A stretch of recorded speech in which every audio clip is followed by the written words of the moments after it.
Are you mocking us? What is this amount? One day, I kept getting calls from my parents, and when I finally answered the phone, they started yelling without any warning. Their voices were sharp and angry, overlapping each other, and for a moment I couldn't even understand what my father was saying. I asked what was wrong, completely confused, and only then did I realize they were furious about the money being sent to them.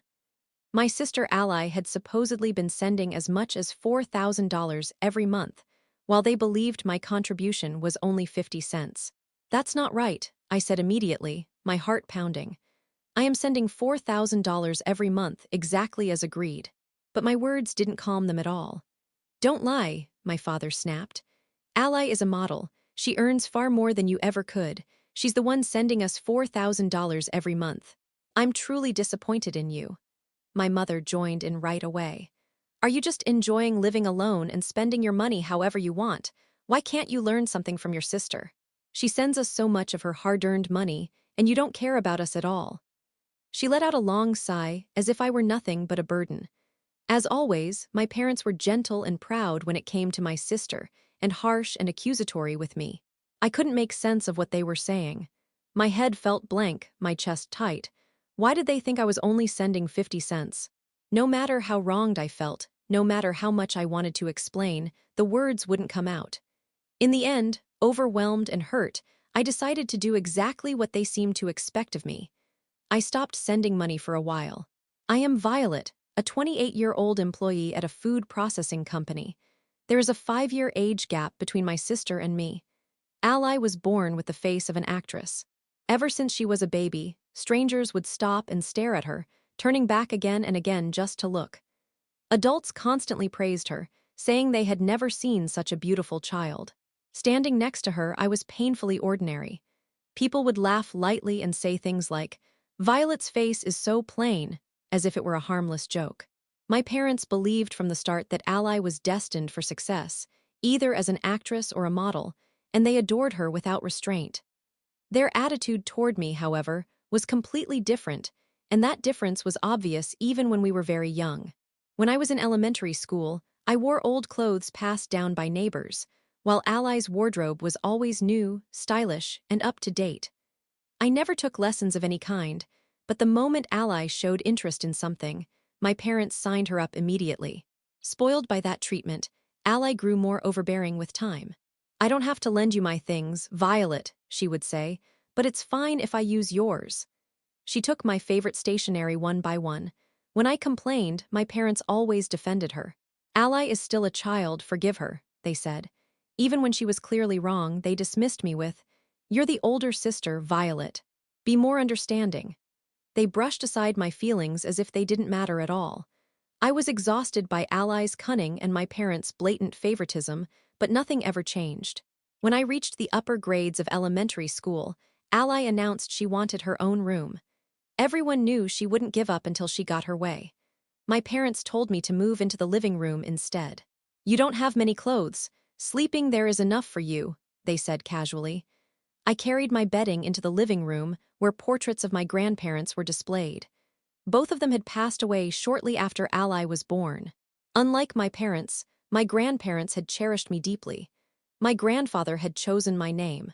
I was born during the season when violets bloom, and he loved those flowers. As a child, I often sat on his lap, wrapped in warmth and comfort. I still remember his voice clearly.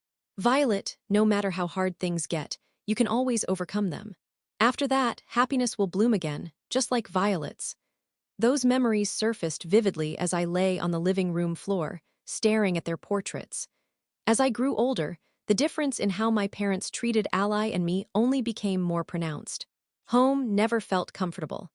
I developed a dream of becoming a school nurse and told my parents I wanted to take the university entrance exams. They shut me down immediately. "We don't have money to send you to university. Get a job after high school," they said. "You're the older sister. Think about Ally, we need to save for her." They dismissed my dream without hesitation. Our family wasn't particularly poor. We lived an average life. But for the sake of Ally's future, my parents gave me the bare minimum. After high school, I went straight to work, while Ally attended a prestigious university. I got a job at a small to medium company 3 stations away from home, and decided to move out. I had once hoped to stay home to save money until marriage, but I knew I would always feel pushed aside there. Living alone in a modest studio apartment near my workplace was far more comfortable. Meanwhile, Ally continued living at home, carrying all of my parents' hopes. After graduating university, she became a model, scouted by a talent agency while shopping with friends. My parents were ecstatic and bragged about it constantly. One day, Ally called me, sounding unusually cheerful. She talked about repaying our parents. "Everything we've achieved is thanks to Mom and Dad," she said. "Let's give back to them. Money would help the most. How about $4,000 a month?" The amount shocked me. $4,000 was far more than I could afford. My salary was about $3,000. Even if I lived on almost nothing, I couldn't make up the difference. Still, I agreed, believing my parents were struggling with debt. I took on extra work as a security guard at a construction site on weekends. The work was grueling. Summers were scorching, winters unbearably cold. I studied for a certification on top of that, cutting back on food and sleep, desperate to make ends meet. Then came the call.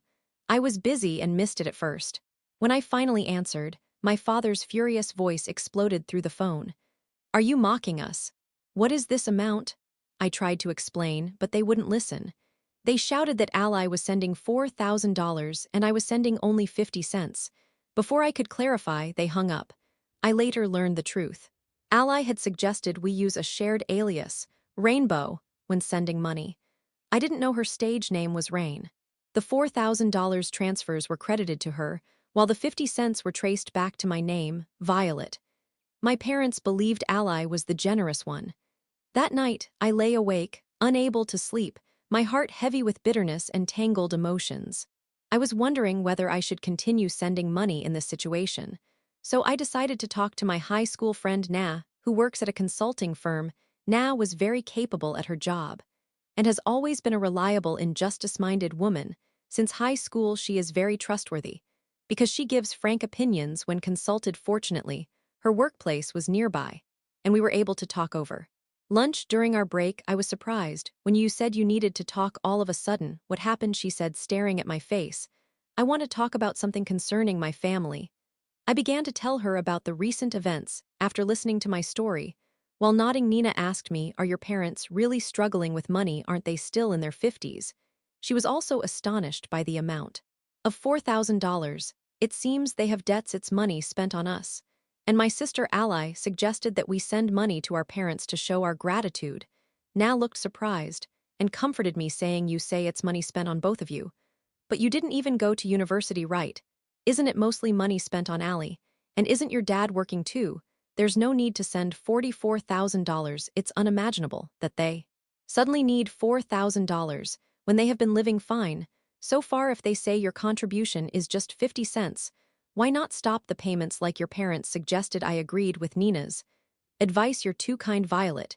You shouldn't let yourself be pushed around." Knock words resonated with me.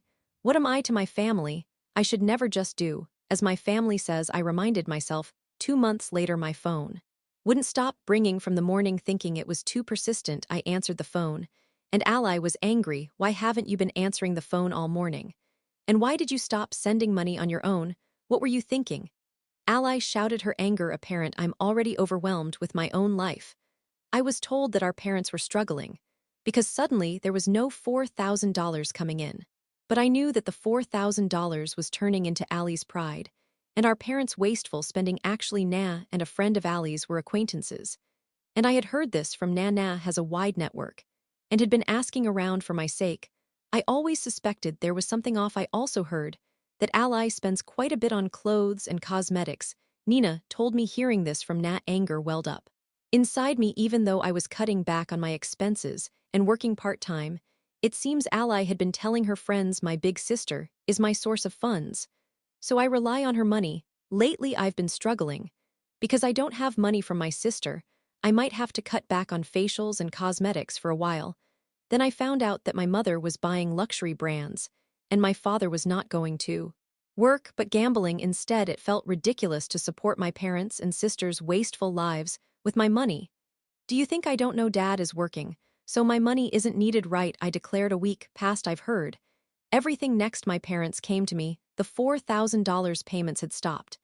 And it seems Ally had told them the truth when they called her. I can't afford such money, she had apparently revealed the truth through tears. Ally had been telling her parents that she was earning a high income as a model. But in reality, she was not making any money at all and was a burden to the agency. Ally only worked as a model occasionally. Though cute, she had no talent in singing or dancing, and nothing particularly outstanding, which made it difficult for her to succeed in the entertainment industry. Her jobs were low-paying, such as modeling for inexpensive online shopping catalogs. This came to be known by our parents, who were furious. We've been strict with Ally, you don't worry, and continue sending money as before, of course. There was no apology for accusing me of lying. We've prepared for 2 months. So please deposit it when you can. You are reliable. After all, my parents brazenly demanded the 2 months of payments. I had stopped their greed, knew no boundaries. I heard from Ali that there was some debt. Is that true? I asked, something I had been wondering about for a while. Debt? There's no way we covered the tuition with your grandparents' inheritance, my father boldly stated. Ali's claims about our parents having debt and needing money were false. We just need a bit more for shopping since your father's salaries and enough, my mother said. Nami Nent. It was clear that my parents had enough money for their lifestyle, and they didn't need mine. Father's income should be enough. Besides, why doesn't Ally get a full-time job somewhere? When I firmly said this, my father retorted, is that how you talk to your own parents? I didn't raise a daughter to act like this. My mother followed. We don't need a daughter like you. My parents looked displeased. If you're going to be like that, we'll just use the savings your grandfather left for you. You're no longer part of this family. Shockingly, my parents said they would use the money my grandfather had left for me. Do as you like. But from now on, don't contact me again. I thought about how I didn't want to be treated conveniently by my parents and Al anymore. When the two of them left, tears spilled out. What was my existence to my family? Then 2 months passed, and suddenly, the doorbell rang. There were my parents and Ally at the door. I thought I would never see them again. But I reluctantly opened the door. I was puzzled by the poor appearance of my parents and Ally, and they too were surprised by my appearance. What's with that look? With puzzled faces, my parents and Ally asked me, since I had become prettier and was wearing more expensive items than before. I had diligently since studied and obtained a small business consultant certification. Thanks to the certification, my salary improved at the new job Nina had introduced me to. I'm leading a fulfilling day-to-day life as a team leader. The company is a bit far, so I'm planning to move to an apartment nearby, I explained calmly. Before you indulge in such luxuries, give us some money, they demanded. Are you planning to abandon your struggling family? Just lend us some money, they pleaded. The three of them were saying whatever they wanted. Rec LLY, disgusted with my parents and Ally, who started demanding money as soon as they knew my income had increased. I said, with Dad's and Ali's income, you can live a luxurious life. In reality, Ally hardly had any work. The modeling world is tough. What do you know, big sister? Ally appealed with a voice on the verge of tears. The radiant appearance she once had was nowhere to be found. Ally, who was struggling with her job, was scouted by another talent agency that thought she was suited to be an actress. She decided to borrow money from her parents and move to the new agency. However, a large amount of money was required to join this agency, and her father even invested his early retirement severance pay. But it turned out to be a scam. After paying the money, suddenly, no one from the agency could be contacted anymore. Surprisingly, no formal contract had been signed. I was dumbfounded by such reckless behavior. Before you come to me, go to the police, I advised. Right after that, someone from a consumer finance company came. Are you family? It seemed they had followed me. I found out that my parents and sister had borrowed a large amount of money, aiming for a windfall with her acting career. Moreover, Ally was relieving stress at a nightclub. As a result, they were completely out of money. Despite having no money, my parents pursued their dreams and gambled, ultimately ending up with nothing. I was thoroughly dismayed by their actions. In response to the question from the consumer finance person, I declared, I don't know these people at all, I have nothing to do with them. And I left the scene. Later, my parents filed for bankruptcy, and their debt was temporarily gone. They sold the house and now live in an old apartment. Both of my parents got jobs through a temporary agency and seemed to be managing somehow. Interestingly, the construction site where I used to work part-time was apparently my father's new dispatch destination. I will be in your care, starting today. Ah, it's the old man. Help me out. There used to be a young lady here before, but she quit. She worked hard and earned money to send to her parents. I'd like to see the face of parents who make their daughter work on a construction site. My father's face stiffened. Ally gave up modeling and entered the nightlife. But her self-centered personality led to her being unwelcomed by customers. And she was fired from nightclubs and lounges one after another, eventually managing to earn her living expenses at a small bar. Her appearance has changed drastically due to increased drinking among the regulars at the bar. The story that Ally was once a model seems like a mere illusion. A model? Who are you kidding? Look in the mirror. She is mocked for how much her body has changed. I have cut ties with my parents and sister. And I am enjoying my life. 5 years have passed since then. And I was attending Nina's wedding. The wedding was held in a chapel in Miami, overlooking the sea in front of me, the blue sea and sky. Stretched out, the atmosphere was filled with a sense of openness. Next to Na, her husband stood smiling with a solid build. A new life was growing between them. Na seemed to have been focusing on her work. But she had been dating a colleague. I achieve everything I want on my own. I discard what I don't need quickly. Violet, you should also face your feelings, Na said with a smile shining brighter than ever. Her husband, standing beside her, also laughed jokingly. Don't throw me away, okay? I'm really grateful to you, Na. Be happy, I responded with the biggest smile I could muster. Knock wedding was a special day for her, the woman who gave me freedom, so I wholeheartedly calibrated with gratitude as the wedding was drawing to a close. A man appeared at the venue, breathing heavily. Apparently, he was a friend of the bride and groom. Nina used him as Nicholas, and his nickname was Nick. He was tall, well-built, and had a very charming smile when he laughed. He apparently runs an architectural firm. As the representative, I wanted to introduce Nick to you. Violet, your personalities are almost the same, aren't they? Na said, laughing at her own joke, finding knock laughter amusing. Both Nick and I ended up laughing together afterward. Nick and I hit it off in conversation and decided to go out for a meal together. I feel like violets are blooming inside me. From now on, I plan to enjoy both work and love and live life to the fullest. Grandpa, please keep on watching over me from the sky. I'll make sure to blossom fully.